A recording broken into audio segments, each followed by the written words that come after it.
What's going on, guys? It's your boy, Tyler Marshall. I'm here to talk about the Hanzo changes that they want to do in Overwatch. So, obviously, there's been a lot of controversy around the scatter shot, and they want to get rid of it. Mr. Kaplan made a video about it. And I think just recently they put into the test servers like a rapid shot. I don't play the test servers, so I'm not sure if they're actually in yet, but he was talking about them in his video. So it was like a rapid fire of 5 arrows at a time, which is kind of crazy. It's like a machine gun of Hanzo. I don't know. I don't like it. I don't like the idea of it, I should say.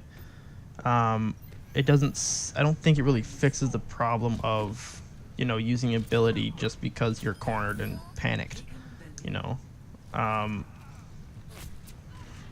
think it'll be just as annoying, even though, like, you still need a line of sight to, you know, kill the person.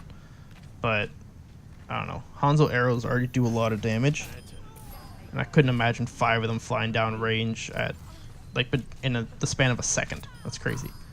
The other one they were talking about was maybe a piercing shot. I think they scrapped that idea because what it was supposed to do was go through shields. But then, you know, playing as Zenyatta behind a Reinhardt shield didn't seem that fun when you get headshot when you thought you were safe. So here's what I am suggesting. I've been thinking for a while about this. I feel like it should be replaced with an explosive arrow. Yeah, more explosives, I know. But here's the thing. The scatter shot is meant as a tool against tanks, in my opinion anyways. I don't use scatter shot that often. When I use it against tanks, mostly. Or, you know, soldiers that are a little too trigger happy on their right click, you know. But I do feel like its main purpose is against tanks. It does 450 damage, or 435 against armored targets. The only tank it can actually one-shot is Orisa if she's not hunkered down. But even still, 450 damage is a lot. And I can see why people think that tanks get one-shot by it. Because, you know, you get breathed on afterwards and you're dead. But that's kind of the point. He's the tank counter, if you will.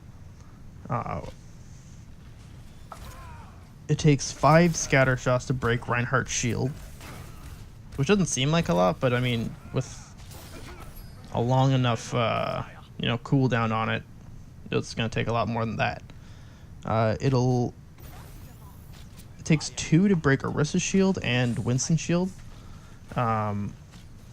Again, those shields would be gone before his cooldown's even up, so like, you have to have all your teammates firing at it at the same time as well. So this explosive arrow, what we want it to do is 5 damage if it hits you in the body on the stick. So it'll stick to your character, and when it explodes, it'll do an additional 145 damage for a total of 150. That's more than his regular arrow, which does, I think it's 125. Yeah, 125 on a body shot. So it does more, but it's not, you know, instantly lethal like a scatter would if you caught 3 of them in your kneecaps. If it sticks you on the head, it'll do 10 damage. And then the explosion will do 440 for a total of 450. So it'll be the same damage as the scatter shot, but it rewards accuracy. You have to get a headshot to do full damage. And there's another kick to it. So it has a 2-second timer that starts after it sticks to your character. And if you have friendlies caught in the radius as well, a radius of 3.5 meters, that damage will be split between the characters. So, say it's a headshot, it's 450. You have another person in the radius, that's 225, right? So that's not bad. Or 220 because it does 440 on the explosion. That's pretty lethal. That could be lethal to more than one person. However, it'll keep splitting the more people you have in the radius. Up to, if your full team is in there, it'll only do 60 damage to everybody. And if you have a Moira, then it's completely negated anyways. If it misses, however, the damage radius is reduced to 0.8 meters. And the maximum damage is reduced to 60 if you're caught in that 0.8 meters. So if you're in the center of it, it'll do 60 damage, and if you're like just touching it, it'll do 2 damage. It's a very tight radius anyways, like you probably will never feel the full 60 unless you walk into it. So yeah, we even have ideas for like the logo. It'll be like a white dragon if you get stuck on the body, or a red dragon if you get stuck on the head. And you got 2 seconds to decide whether you want to eat it all or get a friend to help you eat it. I believe Tracer's ult is like 1.5 second timer from when she throws it.